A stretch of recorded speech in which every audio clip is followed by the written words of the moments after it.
A long time ago, on a comics page far, far away.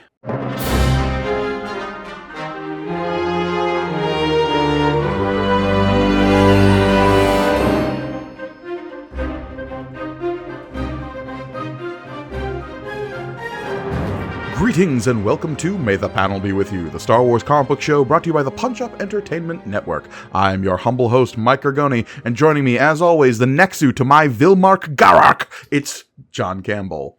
Garak! Sounds like a Klingon word. Nope, Devronian. Oh, yeah, well, you know, people always make them two up. Hello, everybody. Oh, Gargoni, we're still in the alternate reality that is Infinities. Infinities. Yes, because today we're leaping back into the Star Wars The Empire Strikes Back, Infinities, issue number 3. This particular issue came out in October of 2002, with basically the exact same creative team as I've been listing off for the last 2 episodes. We've got Dave Land on writing, David Fabry on pencils, Christian Dalla Vecchia, never know how to say that last name, on inks, Dan Jackson on colors, and Steve Dutro on leathers. Indeed, with a Chris Pacciallo cover. Oh, yeah. But I was going to say, I think it'd be weird if they, and a sign of real bad quality, if in a 4-issue miniseries they changed up creative teams at some point there. I mean, I feel like we've seen it happen. I mean, I'm not saying it's never happened. I'm just saying it's not usually a good sign. Correct. Anyway, yes. Of course, for those, if you're just joining us for this, Star Wars Infinities is sort of the Star Wars What If comic. And this ponders the question of what if Luke Skywalker had frozen to death on Hoth before Han found him? It's bad is the big come away. Well, less bad. I don't know. Let's get into it. Because things seem to be going okay. Yeah, I will say, it kind of posits like Leia would have done anything then? I mean, we'll get into it, and I'll dig deeper into the wider branches of the Yggdrasil of canon as we start talking about this. But let's start with that cover that we mentioned. What the heck is up with Jabba on this cover? He's melting? Look at the sides, like the way his eyes are like. Yeah. Look, I generally like Dutro's art. I think he's got a frenetic style. This is Pacciallo. Pacciallo, sorry. Yeah.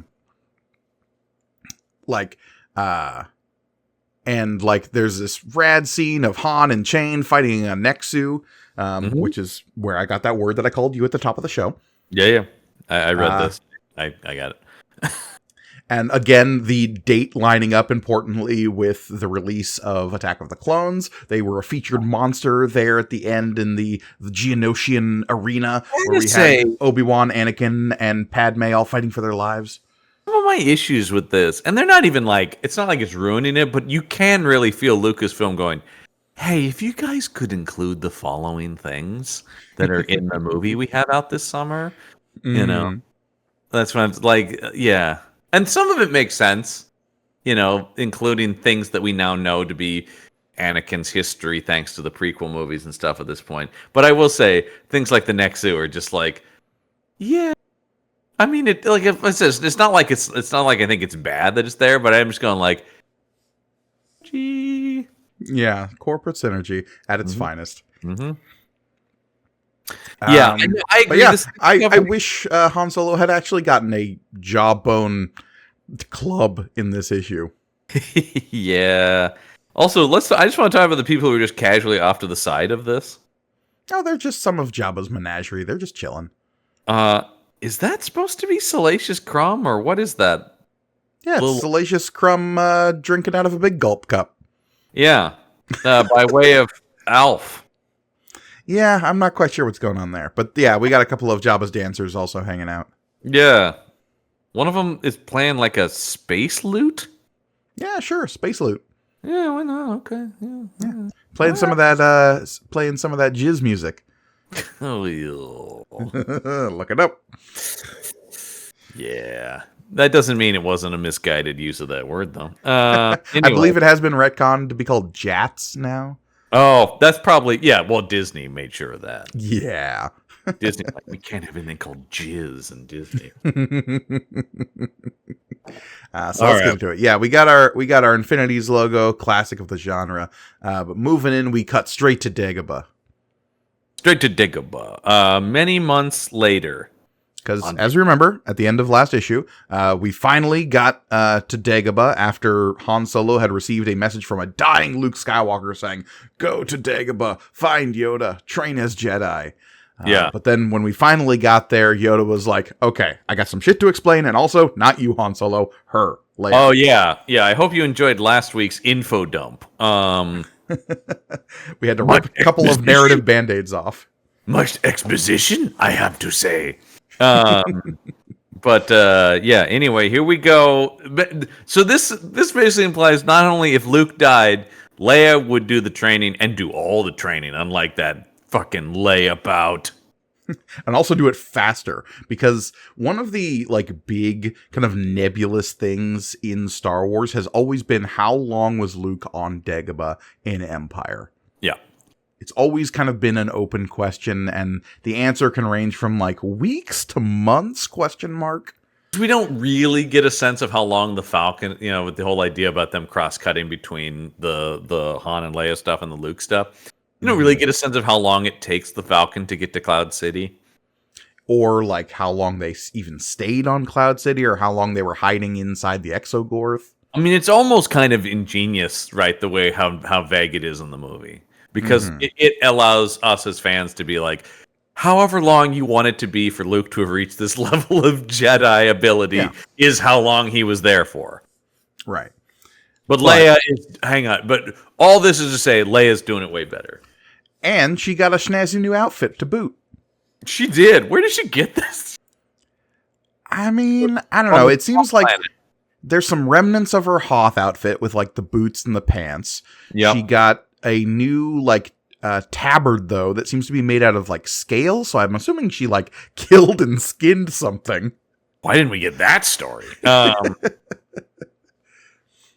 she still got that purple lightsaber that came out of Yoda's pocket. Inexplicable purple lightsaber.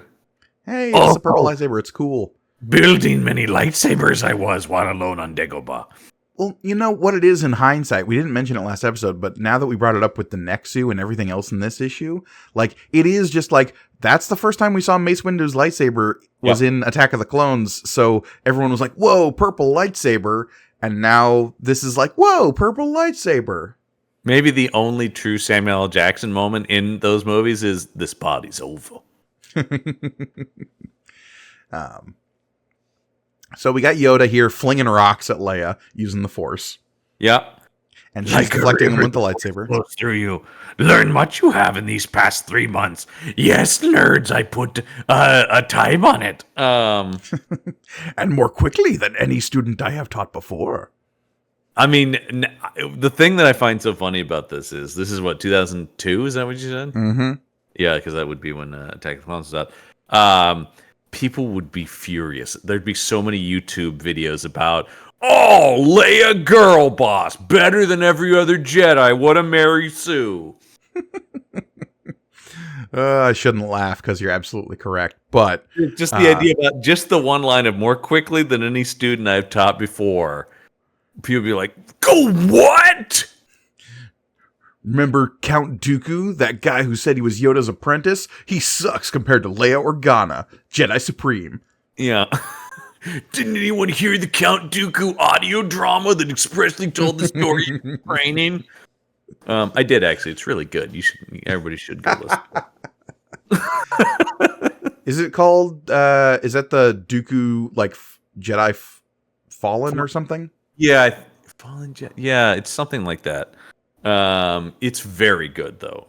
Yeah, once again, I do. I said that jokingly, but then I'm like, actually, everybody should really go. Dooku Jedi Lost. Jedi Lost, yeah, really good. And it sort of parallels Dooku's story with him recruiting Asajj Ventress into his sort of his apprentice, So yeah, Leia then goes on to ask, even my father? Again, kind of wishy-washy as to whether or not Anakin was... Well, no, at this point, we would know that Anakin was, like, decidedly not Yoda's apprentice, so that was sort of up in the air in the original Well, yeah, there was a whole trilogy. movie about whose apprentice he was that was out just a couple months before. Strong was the Force with Anakin before he became Vader. And, yeah, yet impatient and stubborn he was. Oh, glad I am. I didn't have to train your brother. He probably would have been just as bad. Yeah. Anyway, he basically like chides Anakin for having. He was constantly pushing to excel beyond his. And once again, I gotta get on Dutra, or is it who's the writer on this? Land. Yeah. Yeah, Greg Land. I gotta get on Land. So inconsistent with Yoda dialogue. Yet impatient and stubborn he was, constantly pushing to excel beyond his ability. And it would probably be constantly impatient he was, pushing to excel beyond his ability he did. Something like that, yeah. It's like for every couplet of dialogue, one will be the backwards Yoda talk, and then the next one will be normal. Yeah. And I still stand by a lot of this, I think, was just because they wanted to hurry this out. Yeah, maybe. I think a lot of this stuff an editor should have caught. More sublime your approach has been. Yeah, so Leia's got her shit figured out. But then what's this? With a rear, there's a huge slug thing. These comics, whether they be the 70s or Dark Horse, love a big slug creature. I love a big slug. Want to know why, John? Really easy to draw a big slug. Yep. This is kind of a scaly slug. Yeah, it's a scaly slug. It's got a big mouth with a tongue hanging out. And a Looks lot like something that would like hunt Fraggles. Yeah, it does look a little Henson-y, which, is not inconsistent with Star Wars. That's fair. But she kills this thing pretty fast. Yeah, she slices it. It gets like a surprised look on its face where it's like, hey! But then she stabs her lightsaber into it and it freaking explodes with a ploosh. Yeah, and then, yet learned you have not the hazards of using a superheated blade against a full main of maidly water. Yeah, so, whoopsie, Leia's still learning. Uh-oh. The cut to Yoda covered in monster goo is really like, oh boy. I enjoyed this sequence. I mean, it's fine. Look, you poke a monster made of water with a lightsaber, it's gonna boil and erupt. It really helps that we then just cut hard to Darth Vader surrounded by fire. Yeah, hard cut to one of the most stone cold Vader panels we've seen in a while. And something you always want to hear Vader saying, I grow impatient, Captain. So this sequence is going to go on to answer a few questions for us that we had last issue, because we have yet another dead end, no Solo, and not a trace of Skywalker. So we have Vader here still on the hunt for Luke Skywalker. He doesn't... Well, this will both answer some questions and give me new ones, though.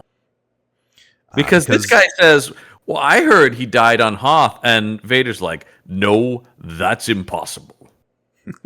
I would know. I'm Darth Vader. Yeah, but that's the thing. He's like, because when he says no, and then when we turn the page, he says, I have sensed his presence. He does live. So that's my new question. What? He's maybe just sensing Leia as just like a power in the Force. Well, again, how sensing people in the Force works has always been super nebulous and good. It should stay that way. Yeah, I mean, no, I agree, because it's always an out for Star Wars, right? It's like, yeah. Well, we don't really know how it works. So yes, I guess the idea is he is sensing his offspring in the Force. Mm-hmm. But he can't necessarily determine the difference between Luke and Leia. Because I think we've talked about this before. Vader's knowledge / care for Leia is also nebulous. They never deal with what he, Well, because at least in the trilogy as it is established now, Vader doesn't know he has 2 kids until Return of the Jedi, right? When he's confronting Luke in the second Death Star, and he suddenly has that, sister, your sister, oh. Yeah.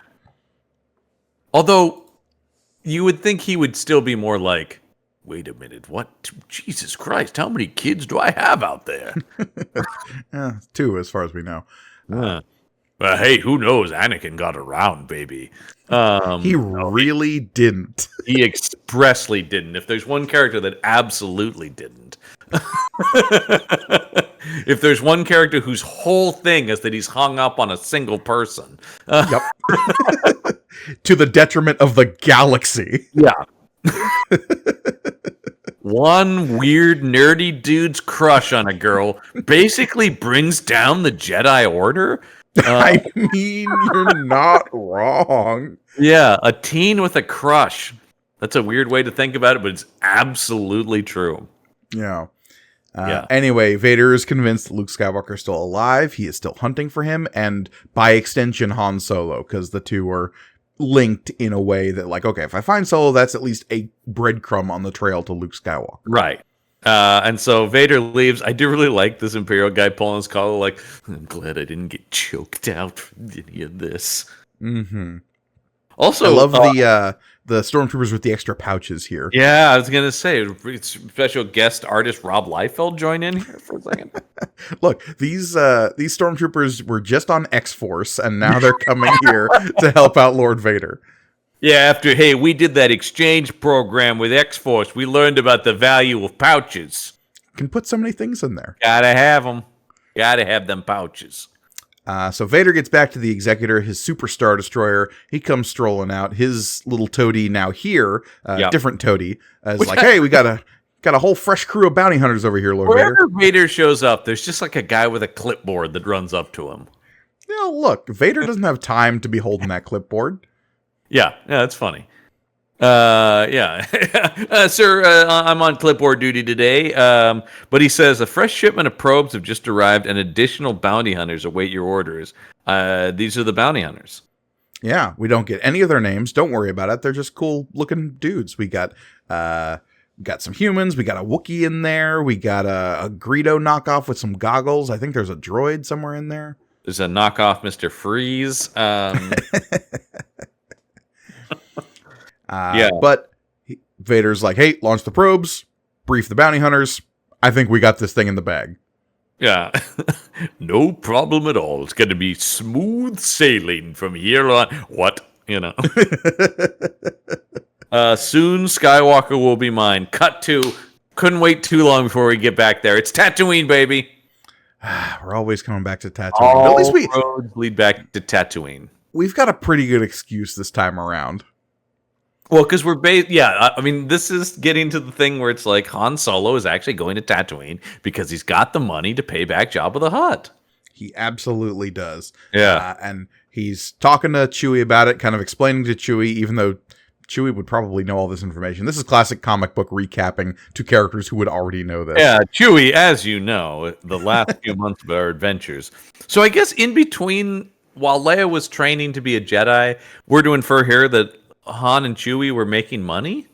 Yeah, they were just pulling jobs and schemes and stuff to make some cash so they could pay off his debt to Jabba the Hutt like a responsible smuggler. It took us longer than I thought, but we did it. Now all we've got to do is transfer the money over to Jabba, which apparently you can't just wire him that money. No. Not Star Wars money comes in big boxes and crates. We know this. Yeah. They killed that one kid in Andor. Marked treasure. Yeah. Anyway, so he goes, well, I'm not stupid enough to just walk in there myself, so I got this guy who's totally trustworthy. Totally trustworthy. And fans of Star Wars comics will recognize this character. Because as Han says, hey, are you Grark? Yeah. And we cut to a really messed up looking Devroni, and those are those red-skinned horned guys. He's basically lost one whole horn, and the other one's not doing well. And his face is all messed up, and he introduces himself as Uncle Vili. Now, this is Vilmar Grark, also known as Vili, and in Star Wars comics specifically, this character's been running around for a little while. Because they do introduce him in this way of, like, he's in the shadows and then, like, cameo. Yeah, and he absolutely is. When his character pops up, I'm like, hey, it's Vili. Now, this is an older, more messed up Vili than I'm used to seeing, but that's because this character is primarily used in a lot of the Quinlan Voss comics. Oh, right, yeah. So, like, this is one of the, like, side characters from the Quinlan Voss book that ran for a while. And it mostly stretches through, like, Clone Wars and into the Clone Wars era stuff.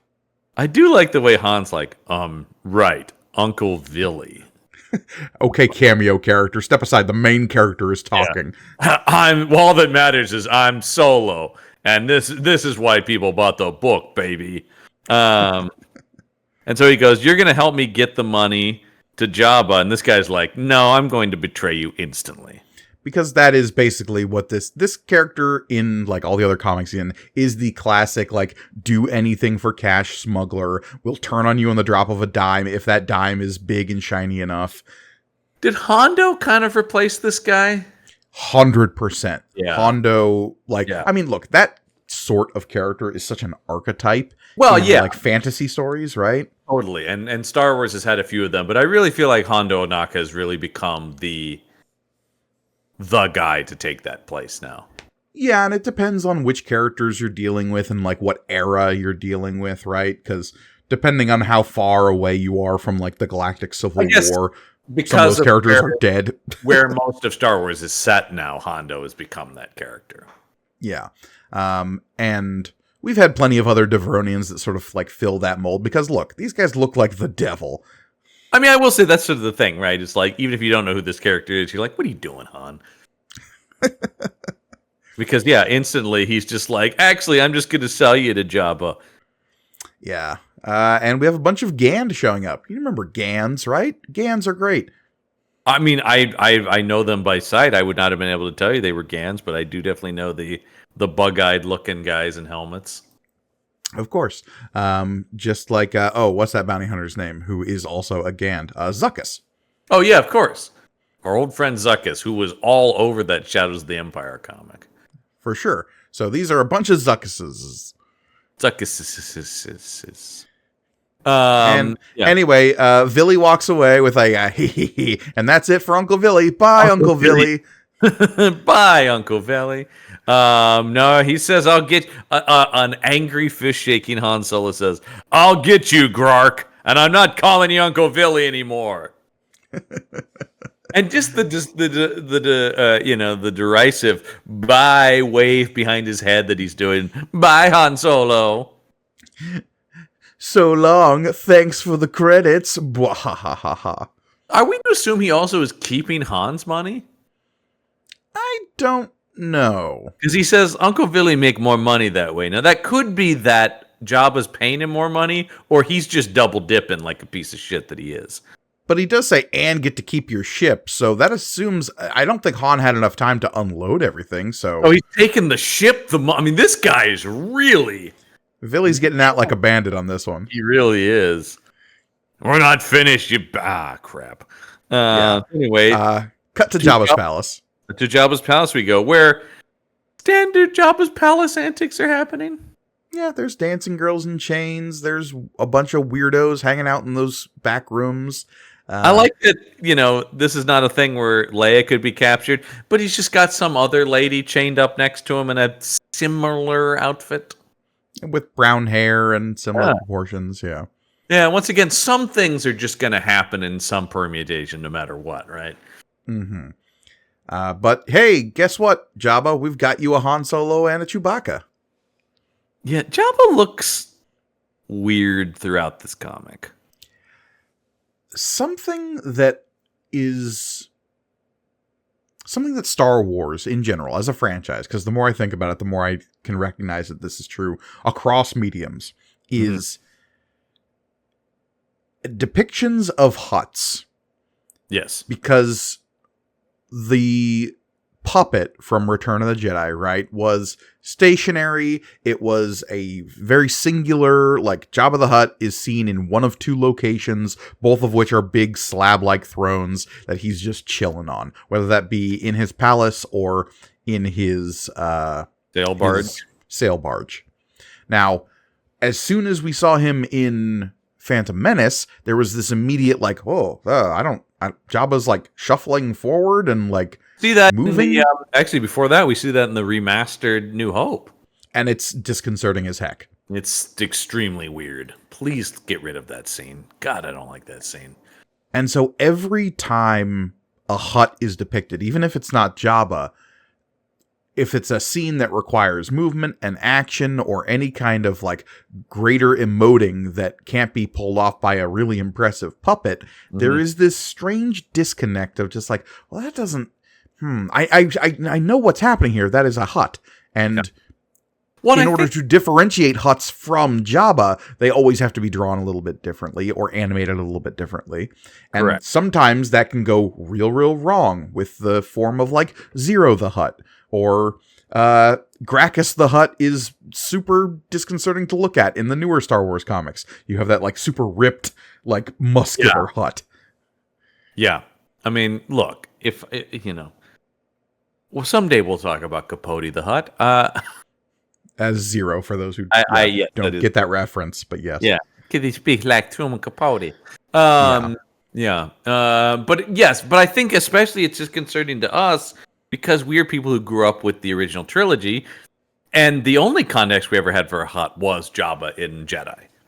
And so that's what a Hutt looks like. But it's particularly disconcerting here where Jabba is drawn kind of like he is more in New Hope, even though this is him in his palace like he is in Return of the Jedi. Right. But presumably this is him in his palace during the time of Empire Strikes Back. Yeah, and so you just get into this idea about like how much is this guy changing and how long is that taking? And for all we know, between Empire Strikes Back and Return of the Jedi, there was like a real rough 8 months that like just weathered Jabba the Hutt into a puppet. Jabba went through some stuff. Yeah, I mean, for all... anyway. Jabba in his classic, it's too late for you, Solo. Yeah, even though he's like, I've got your money, he's like, I don't even want to hear it. Yeah. That money's not good enough now. This isn't about money. Now I have to make an example of you.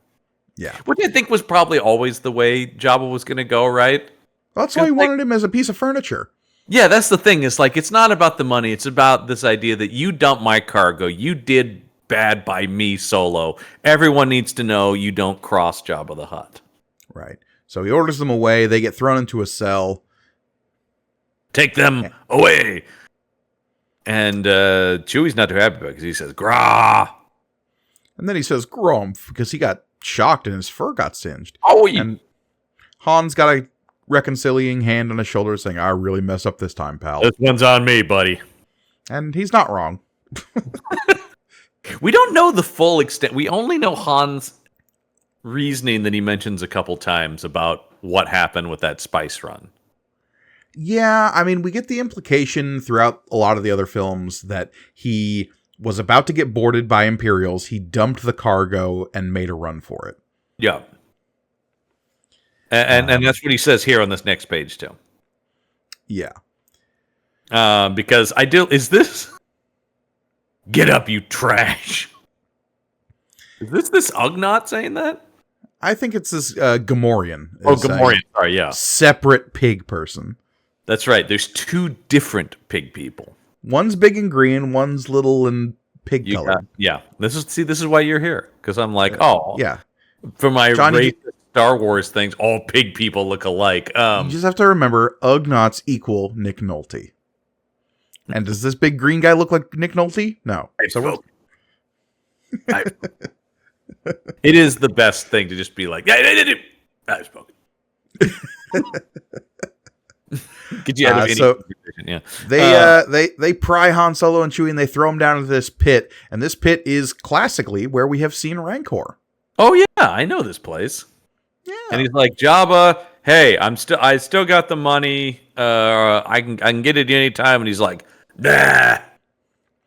Here's my question, because on the last page, Han said, hey, he really messed this one up. And I tend to agree, because he made the classic blunder of going back to Tatooine. Something that's always a mistake for every Star Wars character. Agreed. And also, just like this idea, once again, Jabba's not a reasonable guy. So just hang out with the rebels. But also, like, couldn't he have paid somebody to bring this money to Jabba and never actually set foot on that's Tatooine? what I don't understand. Why did it have to be? He had to go to Tatooine and pay Uncle Billy there to take it a few miles down the road? Like, I don't know, Yeah. Yeah, no, it doesn't. Anyway, it's all, what it does is it gives Han and Chewie in this pit here. Yeah, I want to talk about some of these other people. Who's this guy in the helmet looking down in the pit? Oh, Thade Blastar. Is that a real? Am I lying? Yeah, that's the question. I'm no, guessing. I have no idea. It's just some guy. Here's the thing, though. That totally sounds like a Star Wars character. This is the fun game of like me as the known Star Wars fan to you and to like many of our friends, where it's like, hey, who's this guy in the background? And I'll just say a name. Yeah. Whether or not I'm lying is the game we play. I think Thade Blastar is like that's the exact edge of believability, because you're like, that's pretty silly, but I could totally see an action figure with that on the. Because my first instinct was to say Blastro Monstrum, but that sounds too silly. That's too silly, because that's like, well, all right, that's just. Although once Sleaze Bagano came into play, I feel like almost anything is at least somewhat believable. It's the Glup Shido, right? Yeah. It's just like, are you kidding me with this, you guys? Come on. But yeah, so anyway, I don't know who this guy is, but his prominence in the image really gets me, because I'm just like, he's like, yep, and I'm here too. You just want Han to be like, who are you? What are you invested in this? Well, clearly he is some kind of buddy of Jabba's, because he's got front row seats to the pit here, because, look, he sure does. Jabba's bored, and he wants to watch Han and Chewie die. And his slave girl looks real concerned. As she should, because she's not Princess Leia. I'm just so upset about it. And as a not named character, she's immediately cannon fodder. It's true. So we open up the door with a... And what's this strange glow from inside? Why, that's not a Rancor at all. It's a pair of Nexu, as seen last spring in Attack of the Clones. Yeah, you guys remember them? They're the big, four-eyed, wide-mouthed, six-legged cat monsters.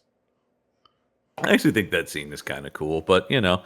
Oh, look, there are pieces of Attack of the Clones that work, and I think the arena sequence on Geonosis is one of them. I actually think most of the third act on Geonosis is good.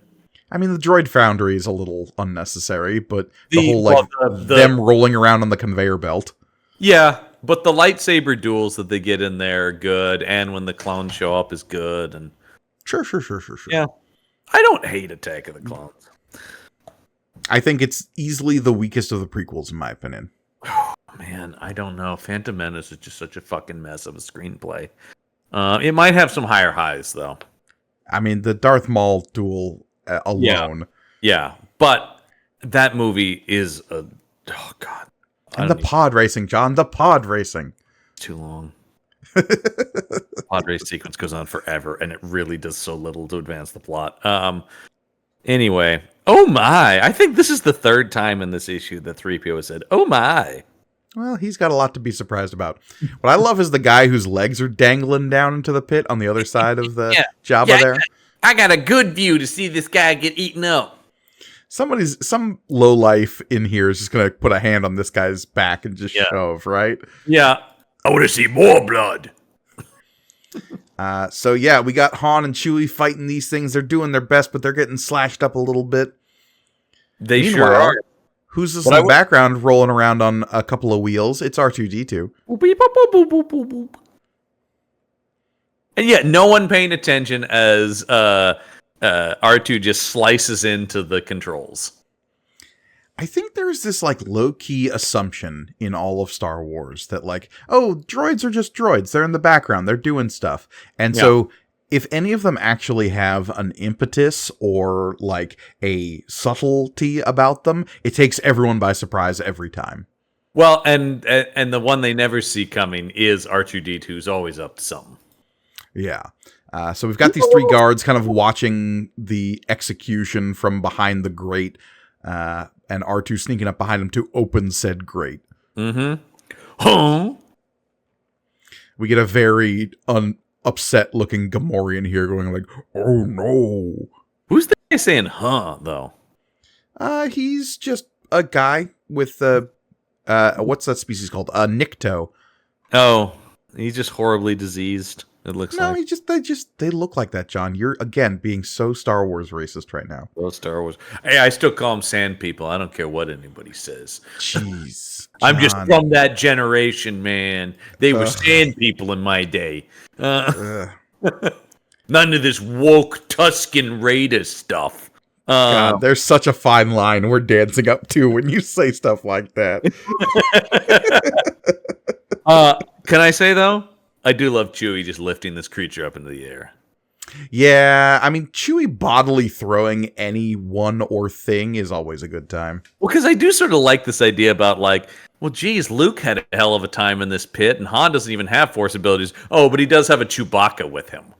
And that's always a force multiplier. Yeah. Han does very briefly have his bone club here. He just doesn't do anything with it. Yeah, it doesn't look as cool as it did in the cover. No, it There was doesn't at all. It was like a jawbone on the cover. Well, and it's not as cool as Luke putting the thing in the Rancor's mouth. I mean, it's just the whole... Yeah. None of this is as cool as that. Killing it with the door. Everything about that scene is rad. Though, this kind of escalates things in a way that I wish Return of the Jedi had done, which is... The monster is now loose? Yes.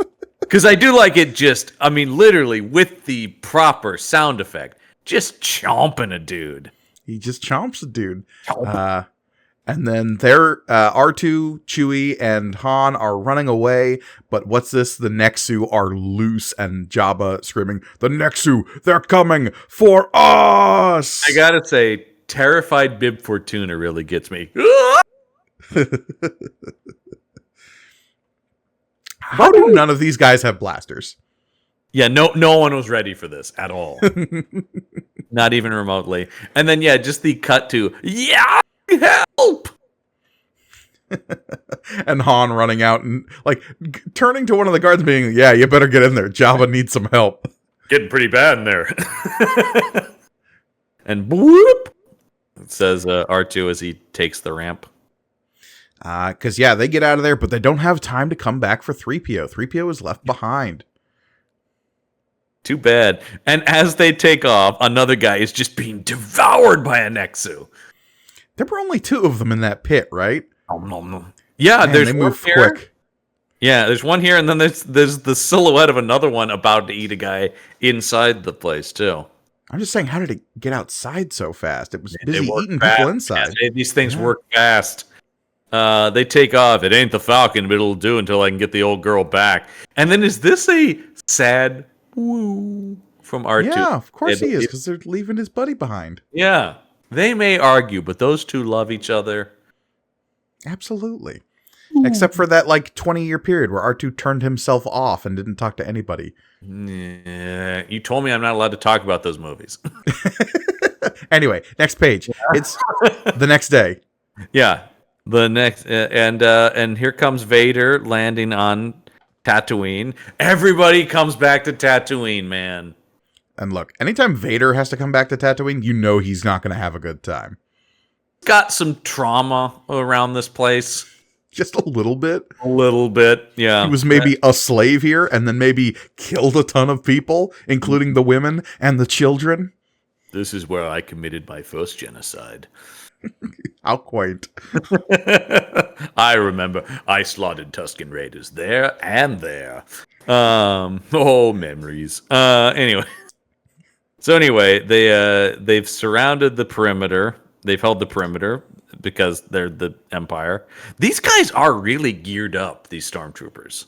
Yeah, these are like the commando stormtroopers. Yeah. Are these? Because this was a time before we would have had death troopers. Because in a modern version of this, these would be death troopers, right? Which are just cooler because they're sleek and black instead of just overstuffed regular stormtroopers. Yeah. Anyway, somehow Jabba and Bib Fortuna appear to be some of the only survivors of this thing.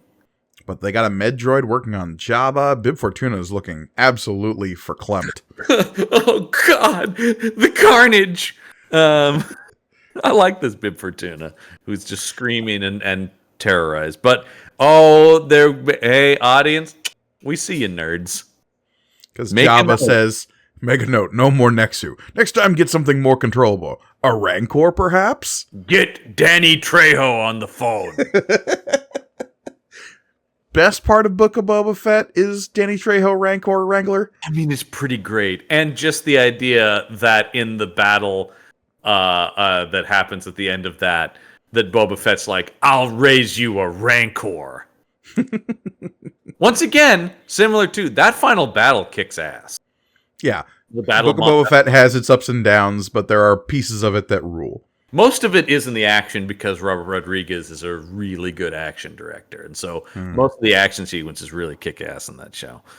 Yeah, especially that speeder bike chase. Well, I mean, the chase itself isn't the problem. It's more just in the weird design of those characters. Anyway, Jabba the Hutt. Yeah, Vader v. Jabba. I do just like the idea of Vader storming going, well, Jabba the Hutt. You know, like, you old so-and-so. Yeah. I used to be a slave on this planet, you piece of shit. Your wife owned me for some time. Yeah, let's talk about it. Actually, no. It was technically Watto that owned him, but because Watto won them off of Gardulla the Hutt. Which, you keep up with modern Star Wars comics. You've seen the Watto thing? Yeah. I saw the Watto thing. I read the issue is all I'll say. Okay. There was a couple of panels spoiled of a recent Darth Vader miniseries in which it looks as though Darth Vader is coming back to kill Watto. Is that not the case? I'll read it. Vader's violent fantasies are many and varied. Oh, okay. That's kind of lame. I'd like the idea. It's like, I came back and I killed that son of a bitch. Anyway, so he's like, yeah, Jabba, I hear Han Solo's here. And Jabba's like, he was. Yeah. He caused all of this racket, and then he stole one of my ships and left. That guy sucks.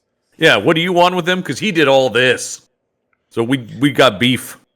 But then we have a moment of connection, because standing up in the background, it's C-3PO, and Darth Vader's like, hey, wait a minute. Didn't I build you? By the way, this is one of those weird continuity snarls that, like, why Lucas felt the need to make this the case in Phantom Menace. That Anakin Skywalker built C-3PO. Nothing is really gained by it.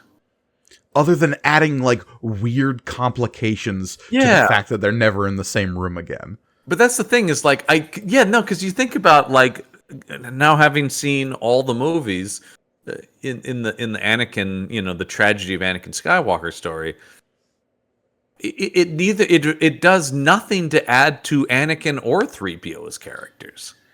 I mean, only insofar as, okay, Anakin then, like, gifts 3PO to Padme as a sign of their love, right? And so that allows 3PO to be around for Princess Leia? That's basically the idea, right? Is it just keeps 3PO around. But, like, R2 was just some random astromech droid who gained importance by attrition. Yeah, that's the thing where it's just, that's because of course, for those, if you're watching this show, but yeah, the whole thing in Phantom Menace is like, hey, everybody else got killed except this one. He's a pretty good droid. We should probably use him more. And you're like, yeah, great. Yeah. He's just better than other droids. Mm-hmm. Anyway, Vader's just like, okay, and I'm taking the droid. And Jabba's like, fine, whatever, just get out of here. Honestly, Jabba getting pretty good out of this deal. Like, Vader not killing him here is just like a marked improvement for Jabba the Hutt. I do like that he's like, fine, it belonged to Solo anyway. Good riddance. Anything to do with that guy, I just want to forget about. And I love Bib Fortuna hiding behind his throne here at the bottom panel. He's such a little scaredy cat in this. I love it. Fortuna, look, where are you? If someone was going to get killed out of hand by Darth Vader, it would have been Bib Fortuna. Yeah. But just him be like,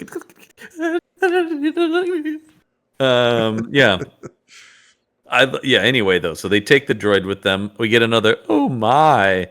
So many oh my's. So many. He's like, this guy's like, hey, did you find Han Solo? He's like, no, but don't worry, I got this droid. And I'm sure. Meanwhile, all stormtroopers and Imperial officers going, okay. Yeah, it's just like, I'm sorry, why is that something we would want? Hey, complaining a protocol droid is something that the Empire needs more of? Yeah, this guy seems like we've already got enough of these things yammering about. Anyway, yeah, so he takes 3PO onto his private shuttle and up into the Executor. Isn't that where he is? Yeah, and we get a scene between 3PO and Darth Vader. Yeah, because they retroactively are doing something Lucas didn't think about. Yeah, now here's my question. Mm-hmm. And it may toddle dangerously close. Yeah. It may toddle dangerously close to us having to talk about droid rights. Oh God! Don't do it, girl. It's a trap. There's no way out. No, yeah. I'm just sorry. I just looked down at the weird moment him caressing 3PO's face. Yeah. It's a weird pose. Is 3PO a distinct enough droid that Vader would have recognized him on sight? This is telling us yes. Okay. Interesting. Because, we've seen other astromechs in Star Wars. Specifically in Episode 1, we see an astromech at the start of that movie that is functionally identical to 3PO, except for the paint job. It does seem like it is purely the gold. We've never seen another protocol droid be this gold. Is 3PO the hot rod of protocol droids? Even though it isn't Anakin that puts the gold on him. No, that is... he doesn't actually really become gold till the end of Attack of the Clones, because when they find him again on Tatooine, because, obviously they leave 3PO behind on Tatooine when they leave him in Episode 1. He's with Anakin's mom, and thus gets transferred over to the Lars family. Correct. And he's kind of, not totally gold. I don't think he becomes gold until Revenge of the Sith. And I think that's Padme that does that then. Yeah. I'm trying to remember what he looks like at the end of...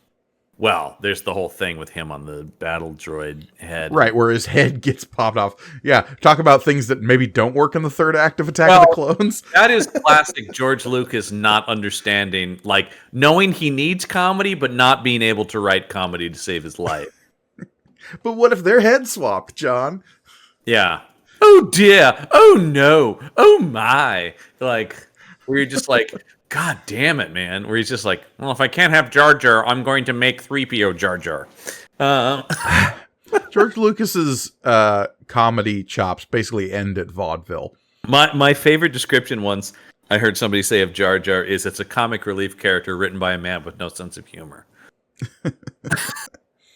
So, anyway, this comic does have us, basically contemplate the fact that Vader can just recognize 3PO on sight.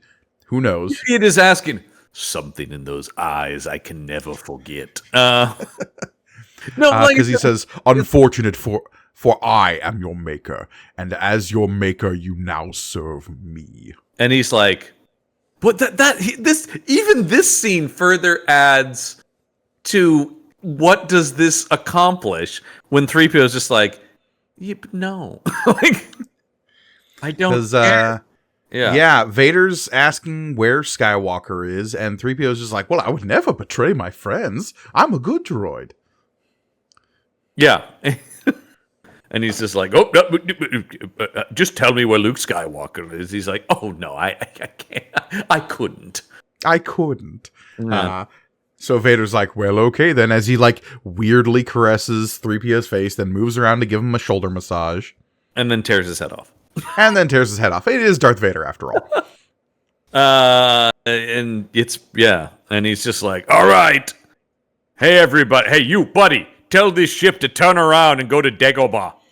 Because, as he jams a spork up into 3PO's neck hole, he asks again, where is Skywalker? And 3PO says, Dagobah. Yeah, right, yeah. Dagobah, you say? Turn around. Somebody turn this thing around. We're going to have to take a 16-point turn on this one. The way he's pointing at this guy is like, do it now. Kick it in reverse. Does 3PO know that Leia is a Skywalker? No. No. Right? Because he's had his mind wiped a bunch of times. Right. Did he hear what Yoda said, though? In the last issue? Was he there with... what a good question. He went with Han, but Han was there. Yeah. So maybe... I think he does. And he would have to, right? To be able to give this answer.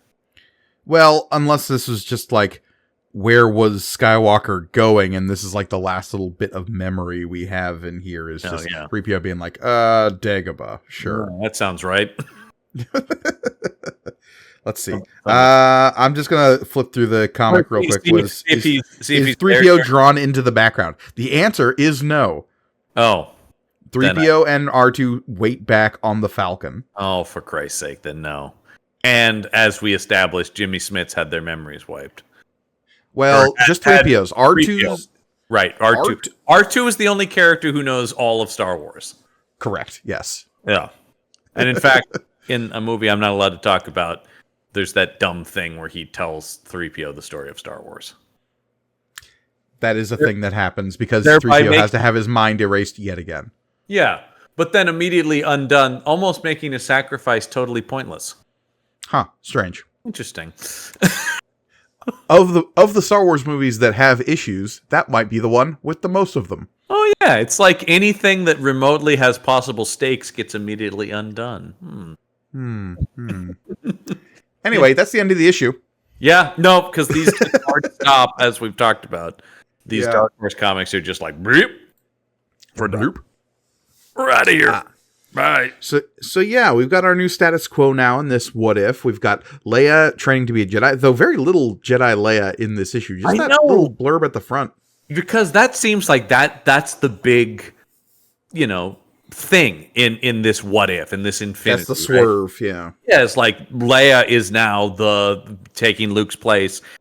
But how much of this is like, but we got to get some Jabba in there.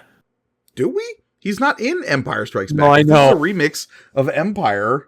We've talked about this. These really want to be not like they're really not committed to just doing What If and then the events of Empire play out. They are like, we immediately just want to jump to the end of the story. New Hope did this too. But whereas A New Hope went further and crazier, this one is sort of weirdly treading water with its own story. I gotta say, this one isn't nearly as fun. I mean, look, I know what's coming in the last issue here, and we get into some zaniness, don't get me wrong, but there's also going to be a distinct ellipses on the end of this story in the same way that Empire does, and that's an interesting choice to make. Yeah. Because it's not like they continue any of this going to the next one, so it's a reset and a new, a new What If. Yeah. Luke's. Spoilers for Star Wars Infinities: A Return of the Jedi. Luke Skywalker is alive in that one. Right. Yeah, because it's a different thing. What is the thing in that? The thing in that one is what if the thermal detonator that Leia is threatening Jabba with in Jabba's palace goes off. Ah, okay. Yeah, that's the one that that's always the one I forget because not what it leads to, but at least in the moment, that's seemingly the least wild of a swing. Yeah, it is. I mean, it still gets crazy, but yes, it do. Yeah, but it's definitely the one that is the least moment of consequence, right?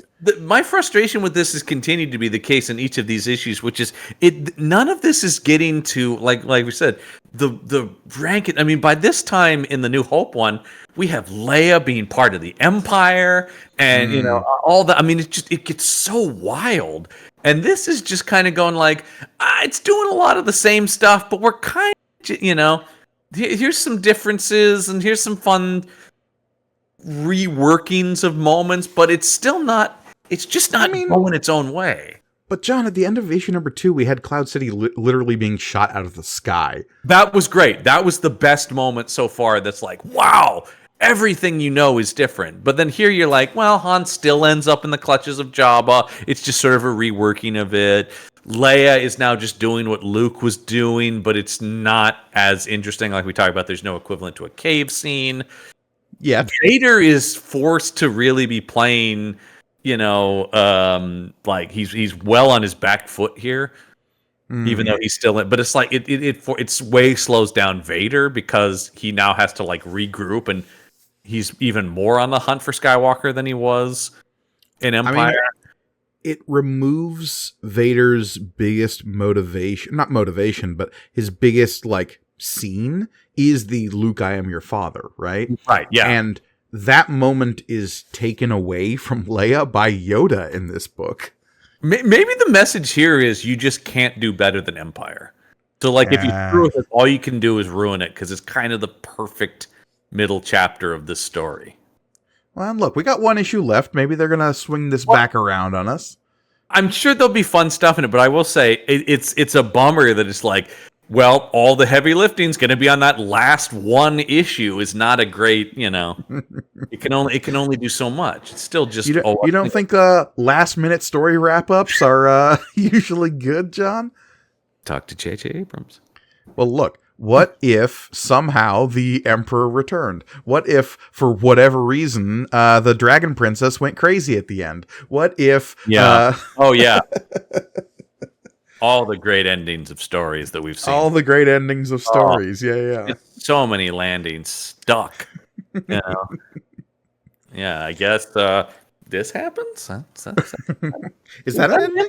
Is that something, guys? Do we have something here? Maybe it was purgatory the whole time. That's not what the ending of that was, and you know it. I'm doing that just to mess with you. Because that's a fundamental misunderstanding people have. Anyway, if you want more from us, and why wouldn't you after all this, you can head over to our Patreon page, which is patreon.com/punchup, that's punchupent. You get cool exclusive bonus episodes from this and all the shows on the Punch Up Entertainment Network. Once again, that's patreon.com/punchupent, punchupent. Head over there and check it out. Yeah. Of course, another way to support the show is over on our YouTube page, youtube.com/@punchupentertainment. There, you can watch this show. Watch it. You can watch it with your eyes. It's not just an oral experience. It is also an ocular experience. And you can read those comics along with us while we're reading them. All of our shows are also just over there on YouTube. You can have them all just playing on a YouTube page as opposed to whatever podcast app you use. Mm-hmm. But while you're there, please like, comment, subscribe. Let us know in the comments below if you were going to give us a what-if scenario in Empire Strikes Back. What little detail would you change? Maybe the Wampa was throwing a birthday party. Maybe there was a carnivorous tauntaun that bit off Han Solo's arm. Anything goes. I just like the idea of Luke hanging upside down in the cave, and he looks over at the Wampa with a little party hat, and he's in front of a cake. He was just invited to the party is all. Yeah, this is how I show my love. Yeah. Well, be sure to check that out. But I think that wraps things up this week, Gergoni. Indeed it does. Because as always, I have been Mike Gergoni. I'm John Campbell. And remember, may the panel be with you.